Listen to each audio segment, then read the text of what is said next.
భారతదేశంలోని టాప్ 35 ప్రసిద్ధ దేవాలయాలు. భారతదేశం ప్రపంచంలోని పురాతన నాగరికతలలో భాగమైన గొప్ప చరిత్ర, లెక్కలేనన్ని నమ్మకాలు, సంప్రదాయాలు మరియు మతాల చుట్టూ ఉన్న ఇతిహాసాల భూమి. హిందూ మతం, జైన మతం, బౌద్ధమతం మరియు సిక్కు మతాల సంప్రదాయాల జన్మభూమి కాబట్టి భారతదేశం దేశం యొక్క గొప్ప సాంస్కృతిక మరియు మత చరిత్రలో గర్విస్తుంది. భారతదేశం భిన్న మత విశ్వాసాల ప్రజలు సామరస్యంగా మరియు సోదరభావంతో జీవించే నేల. హిందూ మతం ప్రపంచంలోనే అత్యంత పురాతనమైన మతంగా విశ్వసించబడింది. ఇతర మతాల మాదిరిగా కాకుండా, హిందూ మతానికి స్థాపకుడు లేడు, బదులుగా మతాల కలయిక. వివిధ పురాతన వ్రాతప్రతులు మరియు పండితులు మతాన్ని సాంప్రదాయ జీవన విధానంగా వర్ణించారు. దీని ప్రారంభం మరియు ముగింపును గుర్తించలేని మతం. భూమిపై ఉన్న సర్వశక్తిమంతుడి స్వర్గ నివాసాన్ని హిందువులు మందిర్ అని పిలుస్తారు. మీరు దేశంలోని ప్రతి మూలలో గంభీరమైన దేవాలయాలను చూడవచ్చు. ప్రతి ఆలయానికి ప్రత్యేకమైన చరిత్ర మరియు పురాణం ఉంటుంది. పురాతన కాలంలో భారతీయ పాలకులు వారి పాలనలో దేవాలయాల రూపంలో అసాధారణమైన కళాఖండాలను రూపొందించడానికి కళాకారులు మరియు శిల్పాలను ఆదరించారు. టూర్ మై ఇండియా దేశంలోని అత్యంత ప్రసిద్ధ మరియు అద్భుతమైన దేవాలయాలను మీకు పరిచయం చేస్తుంది. బద్రీనాథ్ ఆలయం, ఉత్తరాఖండ్. లార్డ్ బద్రీనాథ్ నివాసం అలకనంద నదికి సమీపంలో ఉంది. ఉత్తరాఖండ్లోని చమోలి జిల్లాలో విష్ణువు యొక్క ఈ పవిత్ర క్షేత్రం హిందూ మతం యొక్క చార్ధామ్లలో ఒకటి.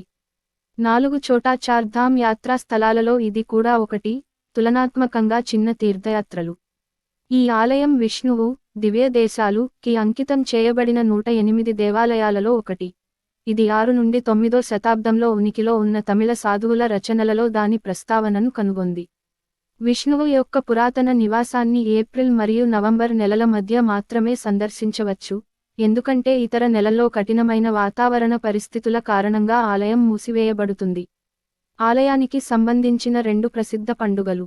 మాతా మూర్తి కా మేళా, సెప్టెంబర్ నెలలో లార్డ్ బద్రీనాథ్ తల్లిని పూజించే వేడుక.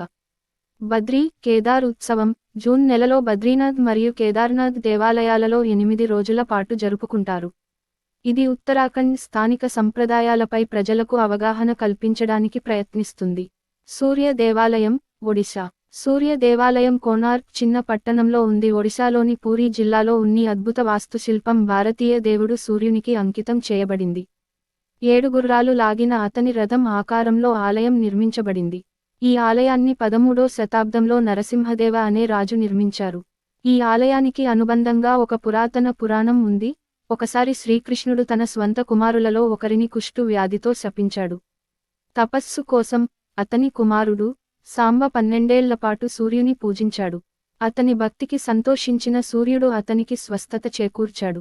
సాంబ తన కృతజ్ఞతను తెలియజేయడానికి బదులుగా సూర్య దేవాలయాన్ని చేశాడు. ఈ ప్రదేశం యొక్క మంత్రముగ్ధులను చేసే అందాన్ని రవీంద్రనాథ్ ఠాగూర్ ఉత్తమంగా సంగ్రహించారు. ఇక్కడ రాతి భాష మనిషి భాషను అధిగమిస్తుంది. బృహదీశ్వరాలయం, తమిళనాడు. బృహదీశ్వరాలయం తమిళనాడులోని తంజావూరులో ఉన్న అతిపెద్ద దక్షిణ భారత దేవాలయాలలో ఒకటి. పెరుగుడయ్యార్ కోవిల్ మరియు రాజరాజేశ్వరం అని కూడా పిలుస్తారు. 11వ శతాబ్దానికి చెందిన ఈ ఆలయాన్ని చోళ చక్రవర్తి రాజరాజ చోళ ఐ నిర్మించారు. చోళులు కళ పట్ల అభిమానానికి ప్రసిద్ధి చెందారు. చోళుల సంపద మరియు కళాత్మక ప్రావీణ్యం ఆలయం యొక్క గొప్ప మరియు అద్భుతమైన వాస్తుశిల్పంలో బాగా ప్రతిబింబిస్తుంది. పూర్తిగా గ్రానైట్ రాతితో తయారు చేయబడిన ఇది వాస్తు శాస్త్ర సూత్రాల ప్రకారం నిర్మించబడింది. ఈ యునెస్కో వరల్డ్ హెరిటేజ్ సైట్ గురించి చెప్పుకోదగ్గ విషయానికి ఏమిటంటే, ఇది మధ్యాహ్న సమయంలో నేలపై ఎలాంటి నీడను వదలదు. శివునికి అంకితం చేయబడిన ఈ ఆలయం హిందూ మతంలో మత విశ్వాసాల ప్రాముఖ్యతను తెలియజేస్తుంది. సోమనాథ్ ఆలయం, గుజరాత్. సోమనాథ్ ఆలయం భారతదేశంలోని పురాతన తీర్థయాత్ర కేంద్రాలలో ఒకటి మరియు పురాతన పుస్తకాలైన శివపురాణం, స్కందపురాణం మరియు శ్రీమద్ భగవద్గీతలలో ప్రస్తావించబడింది. సోమ, చంద్రుని దేవుడు అని సూచిస్తుంది. కాబట్టి సోమనాథ్ అంటే చంద్రుని రక్షకుడు. ఒక పురాణం ప్రకారం భారతీయ చంద్రుని దేవుడు సోమ తన ప్రకాశాన్ని కోల్పోయేలా అతని మామ శపించబడ్డాడు. అతని అనారోగ్యాన్ని నయం చేసిన శివుడు మరియు తరువాత సోముడు అతని గౌరవార్థం ఈ ఆలయాన్ని నిర్మించాడు. భారతదేశంలోని 12 జ్యోతిర్లింగాలలో ఇది అత్యంత గౌరవనీయమైన జ్యోతిర్లింగ. ఈ ఆలయం సౌరాష్ట్ర, గుజరాత్ లోని ప్రభాస్ క్షేత్రంలో ఉంది. కృష్ణుడు తన మృతదేహాన్ని విడిచిపెట్టాడని విశ్వసించే ప్రదేశం ప్రభాస్ క్షేత్రం. ఈ ప్రదేశంలో Somnath museum, Junagadh gate, beach మరియు యాత్రికులను అలరించడానికి సౌండ్ అండ్ లైట్ షో ఉన్నాయి. కేదార్నాథ్ ఆలయం, ఉత్తరాఖండ్. గర్హ్వాల్, ఉత్తరాఖండ్, హిమాలయ శ్రేణిలో ఉన్న కేదార్నాథ్ ఆలయం ప్రపంచంలోని అత్యంత పవిత్రమైన పుణ్యక్షేత్రాలలో ఒకటి. మహాభారత సమయంలో పాండవులు తమ పాపాలకు ప్రాయశ్చిత్తం చేసేందుకు శివుని పవిత్ర నివాసం నిర్మించబడిందని నమ్ముతారు. ఈ ఆలయాన్ని 8వ శతాబ్దంలో ఆది శంకరాచార్య పునరుద్ధరించారు. ఇది ఉత్తరాఖండ్లోని ఛోటా చార్ ధామ్లలో ఒకటి మరియు యాత్రికులు కొండ భూభాగంలో 14 కిలోమీటర్ల దూరం ట్రెక్కింగ్ చేయాల్సి ఉంటుంది.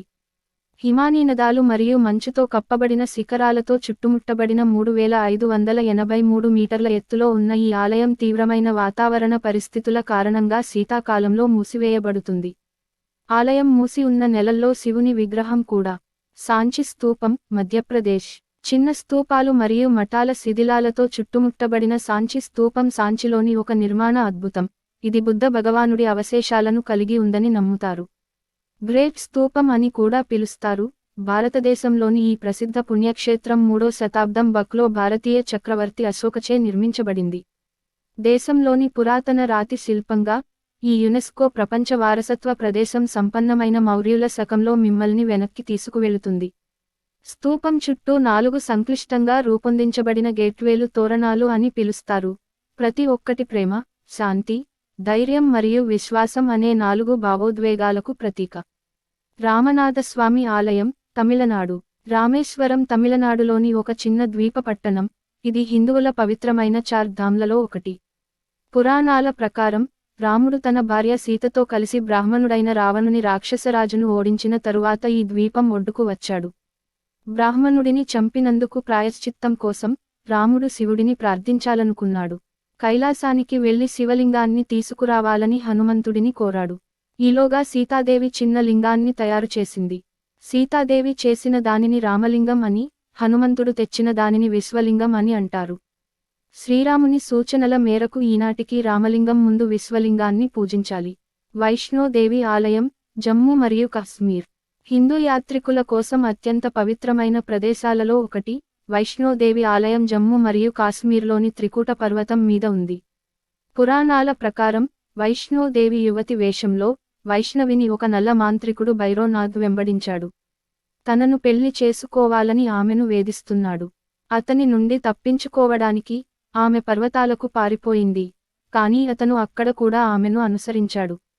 ప్రస్తుతం బంగంగా, చరణ్ పాదుక మరియు అడ్క్వారి వద్ద ఆగిన తరువాత దేవత చివరకు పవిత్ర క్షేత్రానికి చేరుకుంది. భైరోనాథ్ వెనక్కి తగ్గే సూచనలు కనిపించకపోవడంతో వైష్ణవి అతడిని చంపవలసి వచ్చింది.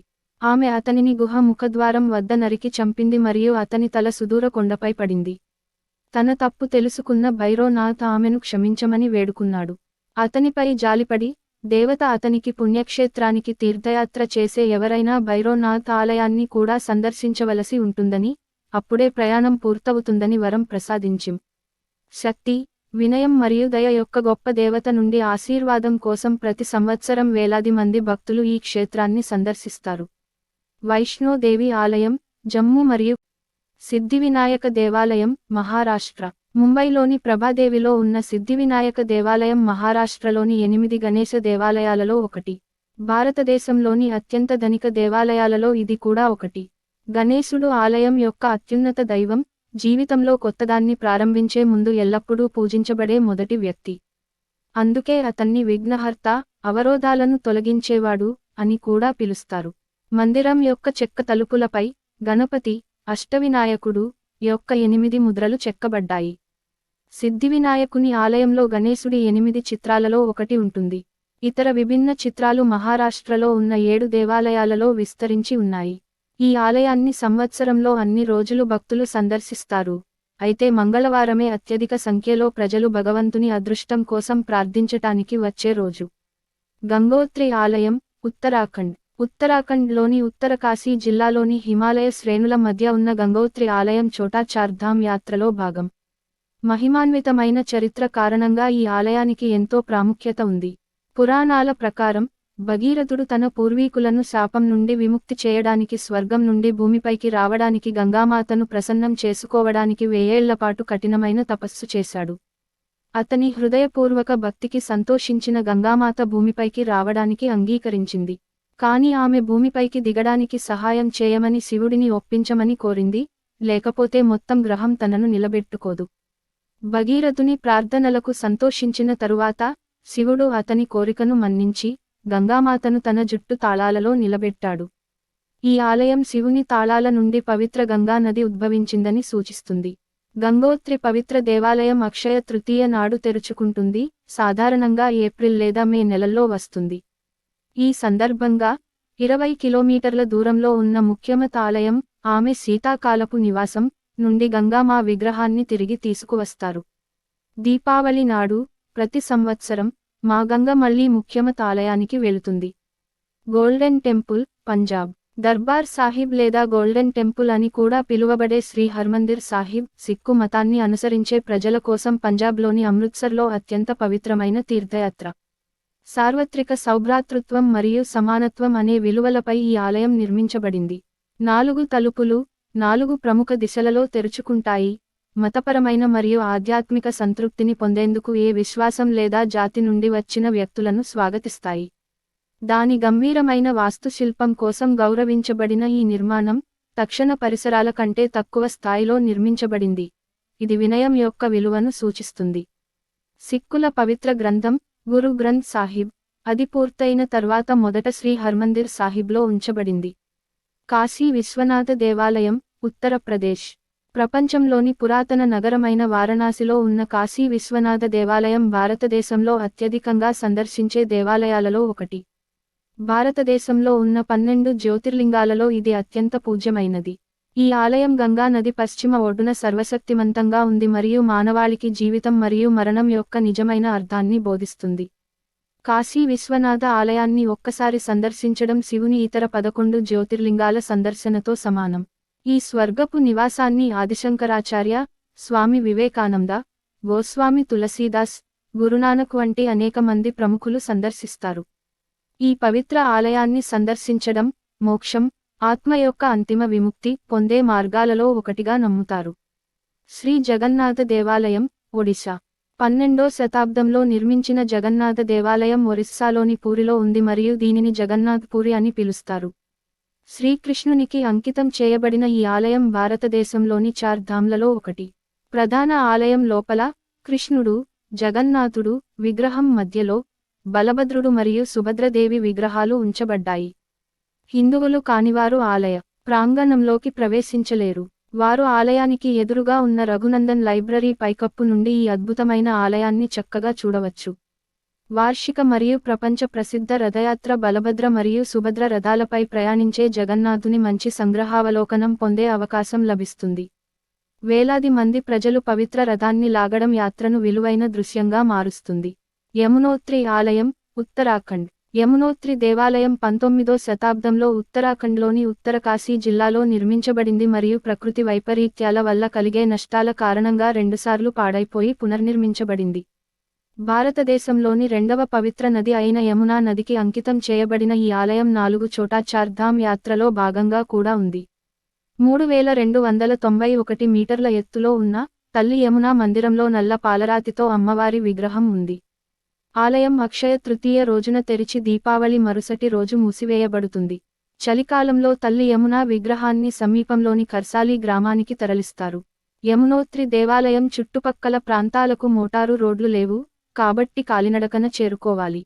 మీనాక్షి ఆలయం, తమిళనాడు ఈ నిర్మాణ అద్భుతం తమిళనాడులోని మదురైలో ఉంది మరియు పార్వతీదేవి, మీనాక్షి అని కూడా పిలుస్తారు మరియు ఆమె భర్త శివునికి అంకితం చేయబడింది. మదురై భారతదేశంలోని 2వ అతిపెద్ద నగరం మరియు ప్రపంచంలోని పురాతన నగరాలలో ఒకటి.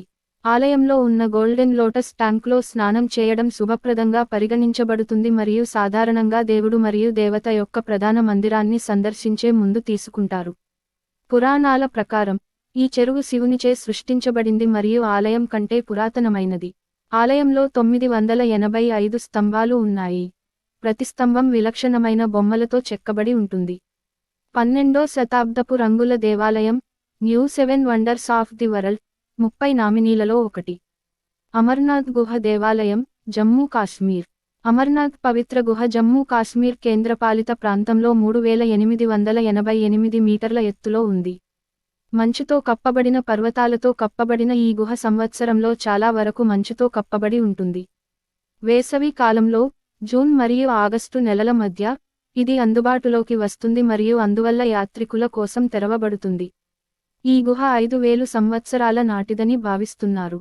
ఒక ప్రసిద్ధ పురాణం ప్రకారం బూటా మాలిక్ అనే ముస్లిం గొర్రెల కాపరి ఒక పవిత్ర వ్యక్తిని కలిశాడు. అతనికి బొగ్గు సంచిని ఇచ్చాడు. ఇంటికి చేరుకోగానే బొగ్గు బంగారంగా మారినట్లు గుర్తించారు. ఆ అద్భుతాన్ని చూసి చలించిపోయిన గొర్రెల కాపరి సాధువుని వెతుక్కుంటూ వెళ్లి శివుని పవిత్రమైన నివాసాన్ని కనుగొన్నాడు. అమర్నాథ్ యాత్రలో 5 రోజుల ట్రెక్ ఉంటుంది. ఈ సమయంలో భక్తులు ధైర్యమైన మరియు అనిశ్చిత వాతావరణ పరిస్థితులను ఎదుర్కొని 40 మైళ్ల దూరం నడుస్తారు. లింగరాజ దేవాలయం, ఒడిశా. లింగరాజ ఆలయం, టెంపుల్ సిటీ ఆఫ్ ఇండియా, ఒడిశాలోని పురాతన మరియు అతిపెద్ద దేవాలయాలలో ఒకటి. కళింగ యొక్క విలక్షణమైన నిర్మాణ శైలిలో నిర్మించబడిన ఈ ఆలయం మతపరమైన భక్తులను మాత్రమే కాకుండా చరిత్ర ప్రియులను కూడా ఆకర్షిస్తుంది. లింగరాజు విగ్రహం సాధారణంగా శివుడిని సూచిస్తుంది, అయితే ఈ ఆలయంలో ఇది శివుడు మరియు విష్ణువును సూచిస్తుంది. ఇద్దరు దేవతల కలయికను హరిహర అంటారు. బిందుసాగర్ అని పిలువబడే ఒక సరస్సు ఆలయాన్ని తాకుతుంది మరియు వైద్యం చేసే శక్తులను కలిగి ఉంటుంది. హిందువులు కానివారు ప్రాంగణంలోకి ప్రవేశించడానికి అనుమతించబడరు. అందువలన వారు ఆలయం వెలుపల ఒక వేదిక నుండి అద్భుతమైన నిర్మాణాన్ని చూడవచ్చు. తిరుపతి బాలాజీ దేవాలయం, ఆంధ్రప్రదేశ్. ఆంధ్రప్రదేశ్లోని కొండల పట్టణం తిరుమలలో ఉన్న ఈ ఆలయాన్ని తిరుమల వెంకటేశ్వర దేవాలయం అని కూడా అంటారు. ఈ ఆలయం బాలాజీ అని ప్రసిద్ధి చెందిన మరియు విష్ణువు అవతారం అయిన వెంకటేశ్వర స్వామికి అంకితం చేయబడింది. వెంకటేశ్వర తిరుపతి బాలాజీ భారతదేశంలో 2వ అత్యంత ధనిక దేవాలయం. పురాతన ఆలయాన్ని గొప్ప దక్షిణ భారత రాజవంశాల పాలకులు సందర్శించారు.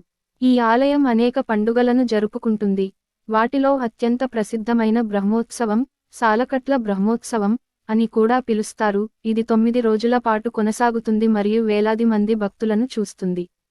పుణ్యక్షేత్రంలో అందించే ప్రసాదం దాని ప్రత్యేకమైన రుచికరమైన రుచికి ప్రపంచవ్యాప్తంగా ప్రసిద్ధి చెందింది.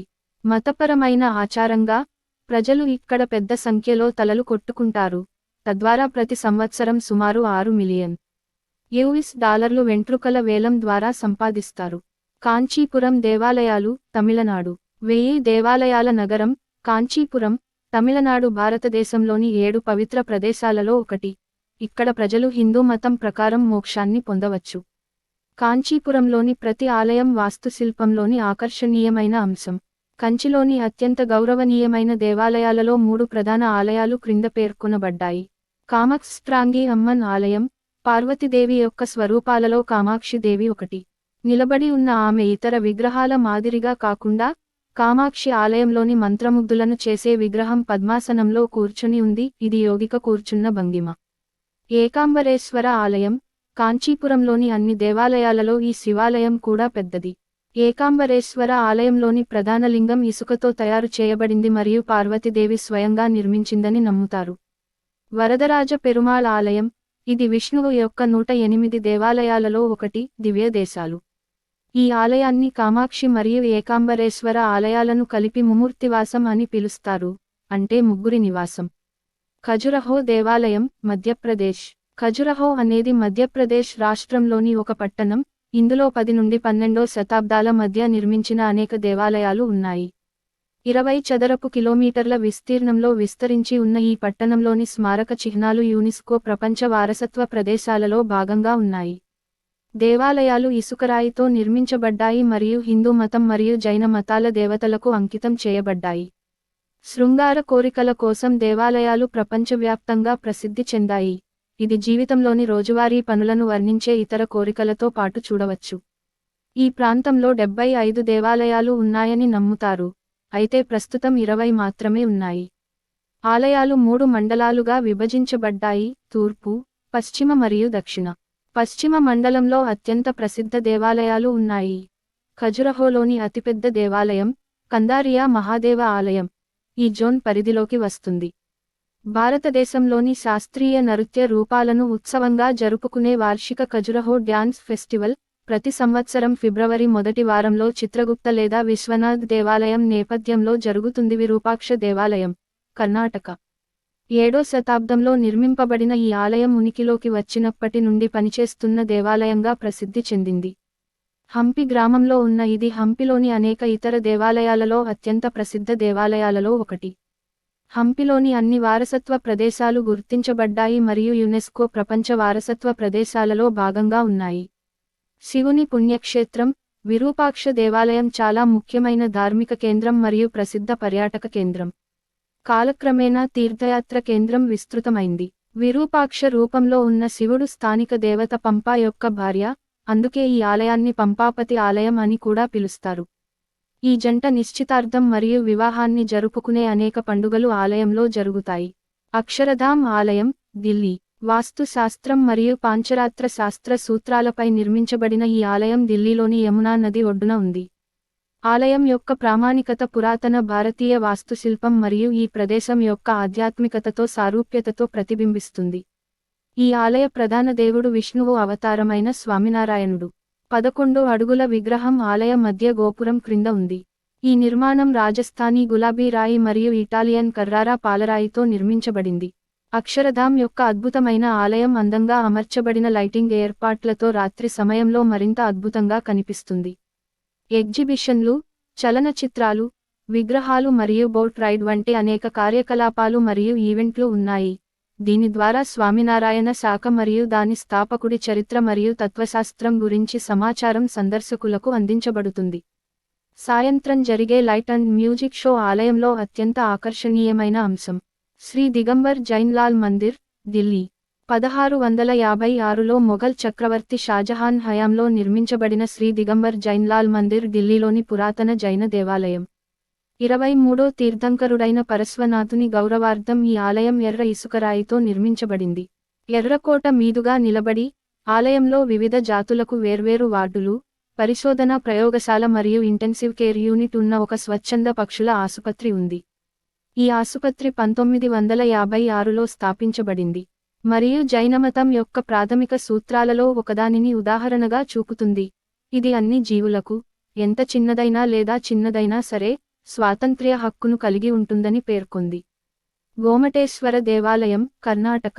కర్ణాటకలోని శ్రావణబెళగొళ పట్టణంలో ఉన్న గోమటేశ్వర దేవాలయం గోమటేశ్వర అని కూడా పిలువబడే భగవంతుడు బాహుబలికి అంకితం చేయబడింది. 10వ శతాబ్దంలో నిర్మించబడిన ఇది జైన సమాజానికి అత్యంత ముఖ్యమైన పుణ్యక్షేత్రాలలో ఒకటి. ఈ విగ్రహం దాని ప్రత్యేక నిర్మాణం కారణంగా ప్రపంచవ్యాప్తంగా ప్రజలను విస్మయానికి గురి చేస్తుంది. 58.8 అడుగుల అపారమైన ఎత్తులో ఉన్న ఈ విగ్రహం ఒకే గ్రానైట్ రాతితో చెక్కబడింది. ఈ ఏకశిలా నిర్మాణం ఎటువంటి బాహ్య మద్దతు లేకుండా చాలా ఎత్తులో ఉంది. బాహుబలి విగ్రహం యొక్క స్థావరం 3 వేర్వేరు భాషలలో వ్రాయబడిన శాసనాలతో అలంకరించబడింది: మరాఠీ, కన్నడ మరియు తమిళం. ఈ ఆలయంలో ప్రతి 12 సంవత్సరాలకు ఒకసారి జరిగే అతి ముఖ్యమైన ఘట్టాన్ని మహామస్తకాభిషేక అంటారు. జైన సమాజానికి ఇది చాలా ముఖ్యమైన పండుగ. ఈ సమయంలో భగవంతుడు బాహుబలిని స్నానం చేసి కుంకుమ పువ్వు, చెరకు, పసుపు, పాలు మరియు వెర్మిలియన్ వంటి వివిధ ఆచార వస్తువులతో అద్ది మరియు వివిధ విలువైన రాళ్లు మరియు బంగారు మరియు వెండి నాణేలను సమర్పించారు. రణక్పూర్ ఆలయం, రాజస్థాన్. రణక్పూర్ రాజస్థాన్లోని పాలి జిల్లాలో ఉదయపూర్ మరియు జోధ్పూర్ మధ్య ఉన్న గ్రామం. భారతదేశంలోని అత్యంత ప్రసిద్ధ పుణ్యక్షేత్రాలలో ఒకటి. గంభీరమైన 15వ శతాబ్దపు జైన దేవాలయం ఆదినాథ భగవానుడికి అంకితం చేయబడింది. ఇది జైనమతం యొక్క 5 ప్రధాన పవిత్ర స్థలాలలో పరిగణించబడుతుంది. ఆలయ నిర్మాణం యొక్క అద్భుతమైన వాస్తుశిల్పం ప్రపంచంలోని కొత్త 7 వింతలను నిర్ణయించడానికి 77 మంది నామినీలలో జాబితా చేయబడింది. పూర్తిగా లేత రంగు పాలరాయితో నిర్మించబడిన ఈ గొప్ప నిర్మాణం దాదాపు 1400 క్లిష్టమైన చెక్కిన స్తంభాల సహాయంతో బాగా మద్దతునిస్తుంది. దేవాలయం సూర్యుని యొక్క సహజ కాంతిని మాత్రమే లైటింగ్ సాధనంగా ఉపయోగిస్తుంది. షిర్డీ సాయిబాబా ఆలయం, మహారాష్ట్ర. మహారాష్ట్రలోని షిర్డీలో 1922లో సాయిబాబా ఆలయాన్ని నిర్మించారు. ముంబై నుండి 296 కిలోమీటర్ల దూరంలో ఉన్న షిర్డీ అనే చిన్న పట్టణం శ్రీ సాయిబాబాతో ఉన్న అనుబంధం కారణంగా ఖ్యాతిని పొందింది. 200 కి. మీ విస్తీర్ణంలో ఉన్న ఈ మందిరం సాయిబాబా సమాధిపై నిర్మించబడింది. ప్రతిరోజు దాదాపు 25,000 మంది భక్తులు సాయిబాబాను ప్రార్థించుటకు వస్తుంటారు. రామనవమి, గురు పూర్ణిమ మరియు విజయదశమి అత్యంత ఉత్సాహంగా మరియు ఉత్సాహంతో జరుపుకునే ప్రధాన పండుగలు. శ్రీ పద్మనాభస్వామి దేవాలయం, కేరళ. తిరువనంతపురం, కేరళ రాజధాని నగరం అంటే అనంత ప్రభువు నగరం అని అర్థం. శ్రీ పద్మనాభస్వామి ఆలయం 108 దివ్య దేశాల్లో ఒకటి, విష్ణువు యొక్క పవిత్ర నివాసాలు. ఈ ఆలయాన్ని హిందువులు మాత్రమే సందర్శించవచ్చు. పురుషులు ఏ విధమైన చొక్కా లేని ధోతి మరియు స్త్రీలు చీర లేదా లంగా మరియు జాకెట్టు. ఆలయంలోకి ప్రవేశించేటప్పుడు కఠినమైన దుస్తుల కోడ్ ఉంది. విష్ణువు యొక్క సొగసైన మరియు అద్భుతమైన విగ్రహం గాఢమైన యోగ నిద్రలో అనంత అని పిలువబడే 5 హుడ్ సర్పాలపై పడుకుని ఉంది. ఈ విగ్రహం బ్రహ్మ, విష్ణు మరియు మహేష్ లేదా శివుడు యొక్క అత్యున్నత త్రిమూర్తులను ప్రదర్శిస్తుంది కాబట్టి ఇది చాలా ఆకర్షణీయంగా ఉంటుంది. భగవంతుని విగ్రహం యొక్క నాభి నుండి బయటకు వస్తున్న కమలంపై బ్రహ్మదేవుడు కూర్చున్నట్లు చూపబడింది. అందుకే శ్రీమహావిష్ణువును పద్మనాభుడు అని కూడా పిలుస్తారు, అనగా కమలం, నాభి. అతని చాచిన కుడి అరచేతి కింద 3 శక్తులను పూర్తి చేసిన శివలింగం ఉంది. ఈ ఆలయం ప్రపంచంలోనే అత్యంత ధనిక భారతీయ దేవాలయంగా కూడా ప్రసిద్ధి చెందింది. ద్వారకాధీష్ దేవాలయం, గుజరాత్. శ్రీకృష్ణుని పవిత్ర నివాసం, ద్వారకాధీష్ ఆలయం గుజరాత్లోని ద్వారక నగరంలో ఉంది. జగత్ మందిర్ అని కూడా పిలువబడే ఈ ఆలయానికి యాత్రికుల ప్రవేశం మరియు నిష్క్రమణ కోసం 2 తలుపులు ఉన్నాయి. ప్రవేశ ద్వారం స్వర్గ్ద్వార్, స్వర్గానికి ద్వారం అని మరియు నిష్క్రమణ ద్వారం మోక్ష ద్వార్, విముక్తికి ద్వారం అని పిలుస్తారు. పవిత్రమైన చార్ ధామ్ యాత్రలో భాగంగా 5 అంతస్తుల ఆలయానికి 72 స్తంభాలు మద్దతుగా ఉన్నాయి. గోమతి నది ఒడ్డున ఉన్న ఈ ఆలయం 51.8 మీటర్ల ఎత్తుకు చేరుకుంటుంది మరియు స్వర్గ్ద్వార్ చేరుకోవడానికి 56 మెట్లు ప్రయాణించాలి. మందిరం లోపల కృష్ణుడు నల్లరాతితో నిర్మించిన తన విగ్రహం ద్వారా తన భక్తులను అబ్బురపరుస్తాడు. లక్ష్మీనారాయణ దేవాలయం, ఢిల్లీ. 1939లో మహాత్మా గాంధీచే ప్రారంభించబడిన ఈ ఆలయాన్ని ఢిల్లీలోని పారిశ్రామికవేత్త బల్దియో దాస్ బిర్లా నిర్మించారు మరియు అన్ని కులాలు మరియు మతాల ప్రజలు సందర్శించవచ్చు. లక్ష్మీనారాయణుడు తన భార్య అయిన లక్ష్మీదేవితో ఉన్నప్పుడు విష్ణువు అవతారం. ప్రధాన మందిరం లక్ష్మీనారాయణకు అంకితం చేయబడింది మరియు ఇతర చిన్న దేవాలయాలు శివుడు, హనుమంతుడు, కృష్ణుడు, గణేష్ మరియు బుద్ధ భగవానుడు వంటి ఇతర భారతీయ దేవుళ్లకు అంకితం చేయబడ్డాయి. 7.5 ఎకరాల విస్తీర్ణంలో విస్తరించి ఉన్న ఈ ఆలయం ఢిల్లీలోని ప్రధాన పర్యాటక ఆకర్షణలలో ఒకటి మరియు భారీ తోట, ఫౌంటైన్లు మరియు గీతా భవన్ అనే పెద్ద హాలును కలిగి ఉంది. ISKCON temple, Uttar Pradesh. కృష్ణ బలరామ మందిరం అని కూడా పిలుస్తారు. ఇస్కాన్, కృష్ణ చైతన్యం కోసం అంతర్జాతీయ సంఘం, 1975లో నిర్మించబడింది. ఉత్తరప్రదేశ్లోని మధురలోని బృందావనం యొక్క పవిత్ర భూమిపై ఉన్న ఈ ఆలయం తన చిన్న రోజుల్లో శ్రీకృష్ణుని నివాసంగా భావించబడుతుంది. ఇస్కాన్ దేవాలయం వారు నిర్వహించే అత్యంత ప్రమాణాల పరిశుభ్రతకు ప్రసిద్ధి చెందింది. హరే కృష్ణ కీర్తనలు రోజులో అన్ని గంటలు ఆలయంలో ప్రతిధ్వనించాయి. ఈ ఆలయం 16వ శతాబ్దంలో చైతన్య మహాప్రభుచే స్థాపించబడిన హిందూ మతంలోని గౌడీయ వైష్ణవ శాఖకు చెందినది. ఆలయం లోపల కృష్ణుడు, రాధ, బలరాముడు, చైతన్య మహాప్రభు మరియు స్వామి ప్రభుపాద, ఇస్కాన్ వ్యవస్థాపకుడు విగ్రహాలతో పాటు విగ్రహాలు ఉన్నాయి. మహాబోధి ఆలయం, బీహార్. బీహార్లోని పురాతన నగరమైన బోధ్ గయలో ఉన్న మహాబోధి ఆలయం అంటే గొప్ప మేల్కొలుపు ఆలయం అని అర్థం. కింగ్ అశోక ది గ్రేట్ చేత నిర్మించబడిన 84,000 మందిరాలలో ఇది మాత్రమే మనుగడలో ఉంది. ప్రిన్స్ సిద్ధార్థుడు మోక్షం పొంది 35 సంవత్సరాల వయస్సులో బుద్ధ భగవానునిగా అవతరించిన ప్రదేశం ఈ పవిత్రమైన శాంతి నివాసం. సుప్రసిద్ధ చైనీస్ అన్వేషకుడు హుయెన్ తసెంగ్ యొక్క ట్రావెలాగ్లో గొప్ప స్తూపం దాని ప్రస్తావనను కనుగొంది. ఆలయం యొక్క ప్రత్యేకమైన మరియు ప్రామాణికమైన నిర్మాణ శైలి యునెస్కో ప్రపంచ వారసత్వ ప్రదేశాలలో స్థానం సంపాదించింది. మహాబోధి మహావీరుడు దీనిని ప్రముఖంగా పిలుస్తారు. ఇది బౌద్ధమతాన్ని అనుసరించే ప్రజల కోసం గొప్ప తీర్థయాత్రలలో ఒకటి. కామాఖ్య దేవాలయం, అస్సాం. అస్సాంలోని గౌహతి పశ్చిమ భాగంలో ఉన్న నీలాచల్ కొండలో కామాఖ్య దేవాలయం ఉంది.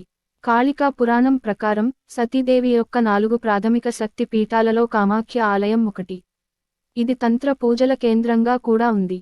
ఈ ఆలయంలోని గర్భగృహలో అమ్మవారి పౌరాణిక గర్భం ఉందని నమ్ముతారు.